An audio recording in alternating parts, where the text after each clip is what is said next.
Hello and welcome to Room 442. The World Cup continues. Money games starting today. Teams are being kicked out. Teams are now progressing to the round of 16. Albert Battaglia, Sarah Peraria, Michael Singh, James Sharman here with you. Hearts have been broken today. We'll talk about groups A and B, but let's start today with Group B. Some huge matches. England, they ended up beating Wales 3-0. Listen, no big surprise there. Marcus Rashford with the start and scoring 2 goals. Mug is happy about that. More importantly, though, Iran fell to the USA 1-0. The States advancing courtesy of Christian Pulisic goal. Good for him, good for USA, but high drama late in that one. So the final table has England on 7 points. The States 2 points back. They're both advancing. Iran, they're out. And of course, Qatar, well, Wales, forgive me. Well, Qatar's also out, but Wales are heading home here. Sarah, let's start with Iran here. 6-2 in the first game. It looked awful. All things considered, what they're experiencing back home, we don't really know about the details. It's not good. To bounce back the way they have in both the second and third games and play pretty well in today's match and coming so close late, they can at least, I would think, leave with their heads being held high. Yeah, I think so. I think they overall rough start to the tournament, like you said, but I think they did have a really good tournament. And considering everything that's going on, the fact that they even showed up, the fact that they're playing, it's admirable. But I do want to just look at the last game here. I think Carlos Queiroz got it wrong in the first half because if he ran it tied, if it remained 0-0, they would have gone through. And I think he was almost banking on that. So he had them completely defending the whole time. But they needed to take opportunities up front, and I think he made a very big mistake here because the first half, they were terrible. And I think it was because of the style he implemented, kind of banking on a tie. And you know the U.S. are going to press because they need a win.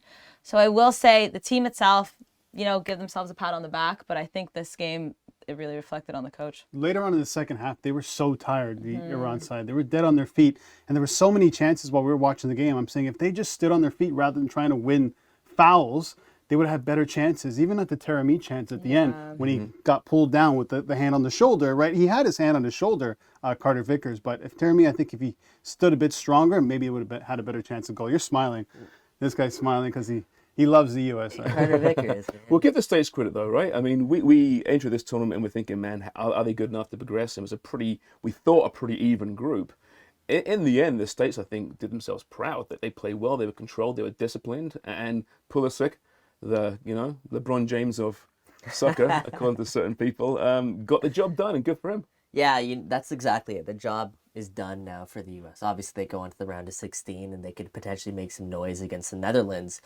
But the biggest question mark with this United States team is, and this is really the biggest difference between them and Canada, is do they have that superstar that's going to step up and take, go ahead here. And today it was Christian Pulisic who did that. And I got to give him credit because I think he's actually had a really good World Cup. And he's been labeled the face of the United States soccer team here. And you know what? He's stepping up and living up to the expectation. I'd say finally. So. Well, he was supposed to be the face of US soccer, wasn't he?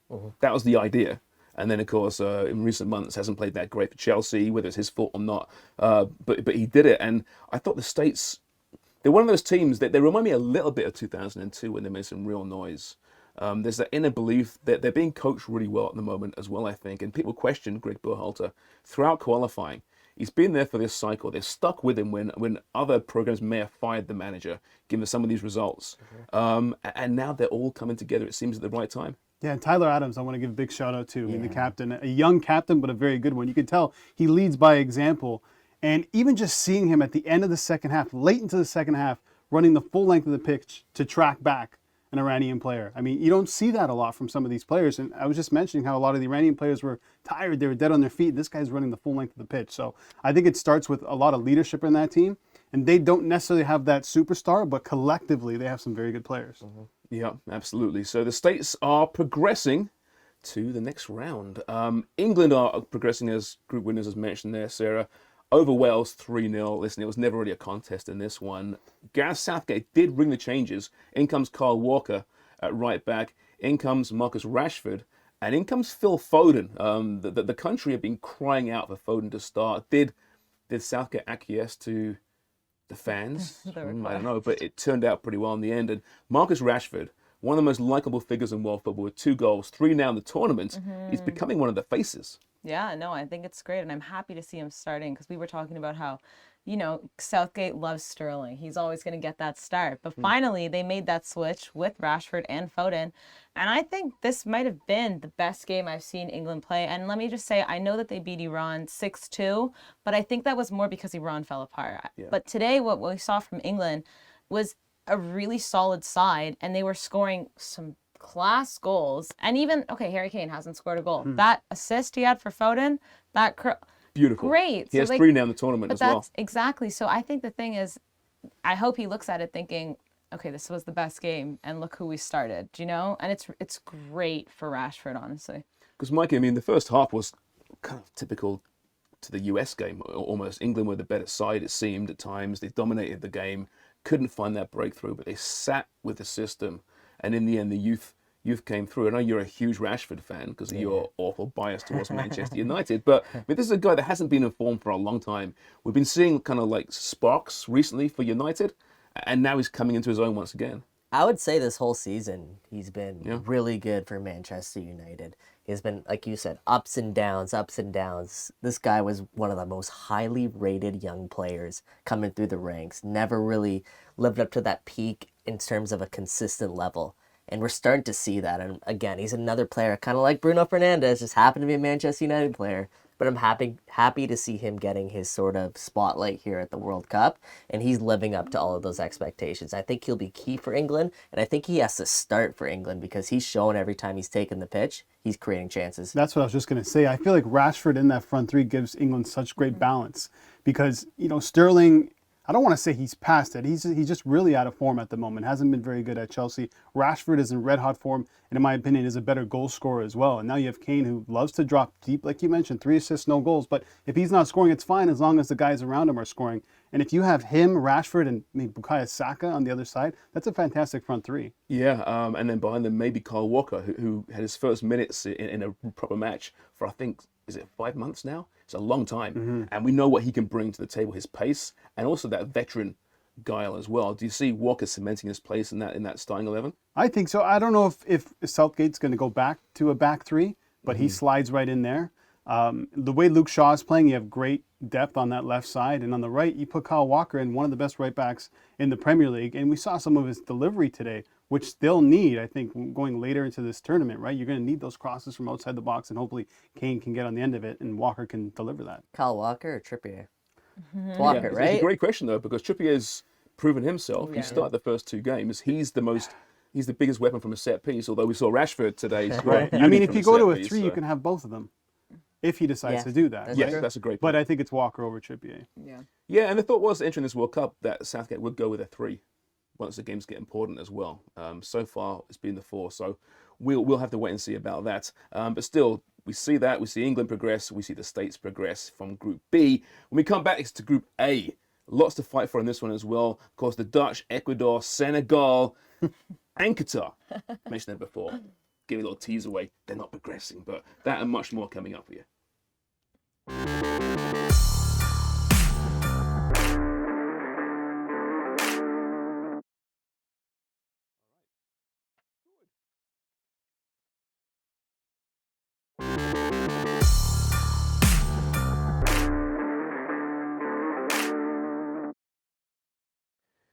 To Group A now, the Dutch, they beat the hosts Qatar 2-0. Cody Gakpo, again, another face of this young World Cup, making some real noise. A lovely goal for him as the Dutch take 3 huge points there.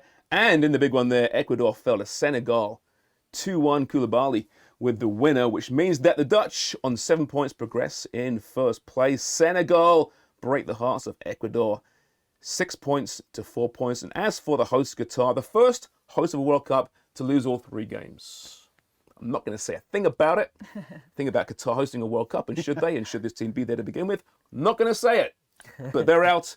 They're staying home. The Dutch. Let's talk about Dutch, shall we? I mentioned Gakpo there, Mikey. He's been brilliant so far this World Cup. He was helped today, I think, with Memphis Depay, who was starting his first game in the World Cup, looked really dangerous as well. But this kid on the move somewhere, United, Liverpool, Chelsea, you name the big clubs. He's at PSV right now, but he seems to be a real player. Yeah, and he was balling out this year well before the World Cup. He's been doing some great things for PSV. His stock keeps rising, and I think if we look at this tournament overall, he is that James Rodriguez. He is that story right now at this World Cup in terms of a player who is skyrocketing their value. And I would say that Netherlands, and I'm really confident saying this, Netherlands would not be in a good position and would not be in the position they are today without Cody Gakpo and what he's been able to do for this team. So 3 goals, 3 games, big goals for this team as well. He's a big, strong, pacey. He checks so many different boxes, and I think he's going to be a really good player in the future. As good as Gakpo has been, and I'm not taking anything away from him, for the Dutch, in my opinion, the 3 best players that need to be the 3 best players for them to go far, Memphis Depay, Frankie de Jong, and Virgil van Dijk, the spine of the team. It's so clutch and so key for the Dutch to have Memphis Depay starting at the end of the group stages, because he's so important. Not only is he a goal scorer, but he's their main playmaker. And with Frankie behind him to hold and Virgil to keep that back line in check, I think right now, I wasn't looking at the Dutch, but based on form and the players that are coming into the team, I think they can make a deep run here. You think so? I mean, Yeah. Timber was really good as well today, has been throughout the World Cup. I don't know, Sarah, what do you think about the Dutch? I mean, they beat Qatar, but 2-0, and it's, as mentioned, Qatar, right? I Not reckon a we could beat formidable Qatar. opponent. Yeah. I'm still yet to be impressed by the Dutch. Gakpo, of course, yeah. And you make some good points there, Albert, but I don't know. If you are the States, how scared are you of the Dutch?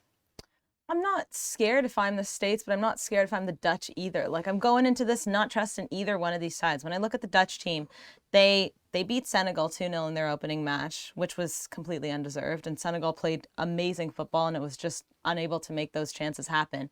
They drew to Ecuador. Ecuador held them. And then they beat Qatar. But as I said, that doesn't really hold that much. I'm happy for Gakpo, and I agree with what you're saying about Memphis, Frankie, and Virgil in the back. But this team is still, I don't think they've taken on a big enough team that has challenged them.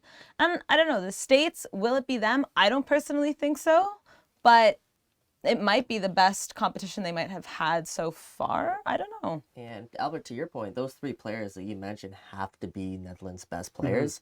They haven't been, right? Aside from Frankie de Jong, I was going to say Frankie, who has been really good for this Dutch team, scored his first World Cup goal today. They haven't been their best players, right? So in order for this team to make a deep run, I wholeheartedly agree with you. They do have to be their best players, but they haven't been yet. And I'm with you, Sarah. I think there's a big question mark around this Dutch team moving into the knockout stages. If you're England, would you rather USA or the Dutch?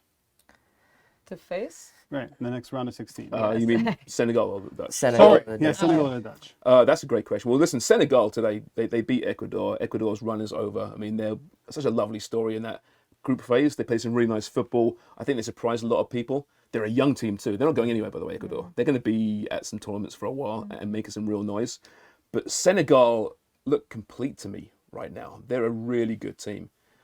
So as an England fan, listen, they've never lost to an African team before. I think 14 wins, 6 draws in big top competitions. Little stat there pulled out. Thank you very much. Peter Drury. You heard it too, did you? I was waiting to pull it out. You did it before I did. But listen, joking aside, Senegal, superb today. They were the better team. They deserved to win.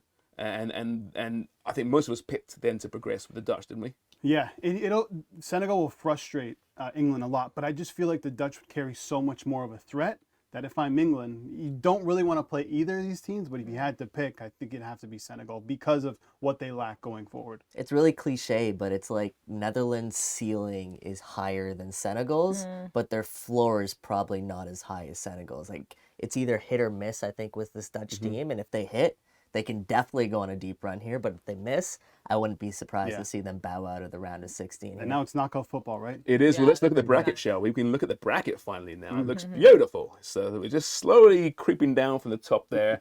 England against Senegal and the Dutch against the USA. Out of those two games, Sarah, which one's jumping out off the page that the one you have to watch that day? England, Senegal, without a doubt. I haven't liked the football from the USA or Netherlands so far. So I honestly, just for the fans of the Senegal team, talk about a 12th man. I think that played such a factor in the game against Ecuador. I will say they did not stop You could hear the whole time. Yeah. It was like there was constantly someone beating the drum. Except for like 3 minutes where Yeah. Ecuador took or equalized, and then 3 minutes But later, it came right Koulibaly. back. Yeah, but that's the thing. I think that will play a big part in the game against England because I think England, yeah, like Mikey said, their ceiling's bigger, but they have more talent on that team. There's no doubt. But the Senegalese fans are going to come and try and do everything to trip those English players up. England fans are pretty loud as well, Yeah. in fairness. Yeah, I and guess. probably more England fans Not will have their without, not shirts without off. the beer. I wanted Not to with say that it, but I beer. didn't say it. They might be late into the stadium because they'll be getting their beer in. Trust me, that won't be an issue. There'll be lineups, during the first half. There is going to be a big miss actually for Senegal. Idrissa Gana Gueye, yellow card Yes. accumulation, which is Yes. it's so stupid. But he's going to miss that game, and he's such a key player for Senegal. Yeah. Okay. So listen, let's have some fun, shall we? Why not? Early predictions. We'll obviously talk about these games near the time. But Mikey, what are you thinking? Let's start with USA, Netherlands. Give me a scoreline and a winner here. Okay, I got 1-0 USA. What tight one, huh? 1-0 USA. Yeah, I don't trust Netherlands' ability to consistently score goals in this tournament. And the US have shown that they can keep matches against really good teams competitive, especially against England over there. And I trust the US. They're my dark horse pick, and I trust this team to come together and find a way to pick up a result. All right, Sarah, what you got? I'm going to go 2-0 to the Netherlands. I think there's just a little bit more experience behind some of those guys, and I don't trust them either. But I think they can beat the USA. 2-1 for the Dutch. I think the Dutch have too much going forward, and the USA are going to struggle to hold them. Yeah, I'm thinking a Dutch win as well. This could be one of those barn burners too. It's quite possible. A little bit of chaos in there. So 4-3. There you go. Ooh. Hey, why not? Would love it. 4-3 Dutch. England, Senegal. Who you got? This one screams PKs. Does it not? Like, this one screams like a I hope not. classic round of 16 matchup that'll be really tight. I'm going to say England go through on penalties. 1-1. Okay. I love that. I kind of want to back that too. Do it. Don't be afraid. No. I think England will go through. I'd love to see Senegal score one, but I don't know if they'll be able to. But you know what? We'll go 2-1 England. You know what? The way I saw the USA frustrate England, I think Senegal can do the same. But I'm going to go England through on penalties as well. Woohoo! Yeah, I can't believe the faith you have with England and penalties. Just because a couple of tournaments, they've refound that. They have that really mojo. good penalty takers. I They know do. about what happened in the last Euros, but think about some of the guys that have there. Rashford, Harry Kane, Bukayo Saka. Okay, he missed that one, but since then he's been pretty good. He has been, yeah. I'm taking England to progress as well in a tight one. I'll say 2-1 as well. I think it's going to be a lot of drama, that's for sure. All right, it's time for another break now. When we come back, though, we'll try and win you some money, or in these guys' cases, lose you some money. It's Oh, fast wow. money football.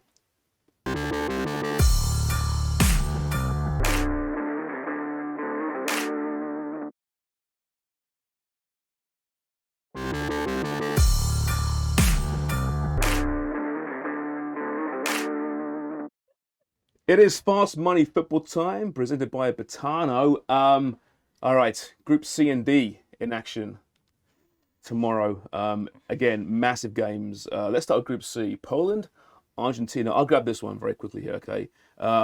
It's going to be Argentina, that they found their mojo. That goal opened up everything for them, okay? I'm pretty confident that it will be very tight. Poland can defend. Looking at the recent results, they don't concede that often. Belgium, they lost 6-2. That's way back in the Nations League several months ago now. I think they'll play tight. And Argentina still not gelling just quite yet. So a plus 220 for Argentina to win and taking the under 2.5 goals. I like that one. And listen, it's Poland, it's Argentina. If we overthink it, we can, but they should by all rights beat a very mediocre, I think, Poland team. Staying in Group C, Mikey, we have Saudi Arabia against Mexico. Still plenty to play for here. A lot to play for both of these teams. And Mexico's been a team that has disappointed in a lot of ways. And one way in particular is that this Mexican team has yet to score a goal at this FIFA World Cup. And on the other hand, Saudi Arabia, while they've shown flashes in the pan in terms of being able to find the back of the net, I don't trust them to do it consistently against a Mexican backline and team overall that has proven to be a pretty stingy defense. So what I actually like in this game is not necessarily picking a winner, but I like the under 2.5 goals. I think at close to even money there, why not with these two sides who are both not they don't have potent offenses. Well, looking at the table, I mean, it is a really exciting group, this one. It is going down to the wire, literally, for all these teams. And, who knows about the Saudis? There could be an incredible story. They've done themselves proud for sure. But still a very, very tight group. To Group D now. Interesting. Australia, Denmark. Sarah, what do you think of this one? I mean, all this faith now on the Socceroos around the world. They got that goal and they got smashed, but they got a win as well. I think they surprised us all. Yeah, no, they definitely did. And as much as I want to say Denmark can win this, I'm staying away from the winner. I've not been doing well here. So I'm going with the smart choice and taking both teams to score because Australia have shown that they can score. And Denmark did the same thing against France. But Denmark, there's something about them. I thought they were going to come in so much better. Drawing Tunisia and then losing to France, I don't know. It's not giving me a lot of confidence. So we're just going to go for goals here. That's fair enough. You mentioned France and Tunisia. They both meet, of course. France are through. We know that. You've been on this Tunisian bandwagon No, I haven't for been months on it. now, it seems. I don't know where it For a comes week. from. For one Okay, a week. Yeah. Well, one game really, Yeah. wasn't it? It was one game. I just love the intensity that they played with in the first match. I'm like, it's infectious. You want to see teams play like that. With that said, I expect France to win this game, but at the same time, I don't want to lay that minus 220 or 227. So instead, because they're going to have a heavily rotated side, according to Didier Deschamps, but I do expect Kylian Mbappe to play. I do expect France to score, and he'll be one of the guys to score. So I'm going with a Mikey Singh type of pick. Mbappe anytime score at around even money. Risky. Hey, he Well- really wants that golden boot. This is the game to get those goals. The table looks weird. I don't think any of us thought the table would look this way at this point, right? I mean, you're picked to win the whole thing. Denmark, in some danger right now. And who would have picked the Socceroos to advance in the group? Yeah. So much to play for here. I want to mention very quickly, Karim Benzema is back training with France right now. Yeah. He's still officially on the squad. What does it mean to France if they get him back? They're saying potentially by the quarterfinals if they get through the round of 16. That would change. The betting lines alone will change a lot, I would think, if he's healthy. I would think so. I mean, at the moment, you have Brazil who are at the top, like plus 200 to go through. But if France get to that point, and now you insert Karim Benzema, one of the best strikers in the world, they're going to shoot right up there. I just wonder if that's going to upset the balance a bit with France. Yeah. But with all the injuries that they do have, I mean, he'd be a welcome sight. I mean, it's Karim Benzema. Yeah, no kidding. But up top's not really the issue, right? You have Griezmann, you have Mbappe, and you have Dembele. I'd much rather have Olivier Giroud, don't forget. Yeah, Giroud. Giroud. Yeah, I'd much rather have apologies. Benzema playing off or Mbappe playing off Benzema. Yes, Than no, Giroud but or you something. can't. Well, You what would can't Mbappe rather have? Oh well, it's Mbappe's team. Maybe France are the favourites because we're already assuming they're in the quarterfinals here, and assuming that they're going to be, advancing from the quarterfinals with Mbappe and Benzema up top. That's what we do, I guess. Yeah. But it would be really interesting. I mean, listen, it's a real shot to them, like you mentioned there, to lose that player when they lost him. The Ballon d'Or winner, of course, but they've been playing really well. But there's no team right now to me that jumps out as being the team to beat. I'd say you got France, you got Brazil, maybe England now. Spain is there as well. Portugal, right? Precisely. But it's There's a wide lot. open. Yeah. France has a pretty favorable round of 16 too. It looks Yeah. like Mexico, Saudi Arabia, or Poland. Well, that depends. Yeah, it's good. It's Or been a good Argentina, World Cup that's so right. far. Oh, Yeah, nothing keeping gets a good them World out. Cup. Group C and D, as mentioned there, they go on Wednesday. We'll be here to break it all down for you. Hope you enjoyed that. Cheers for watching.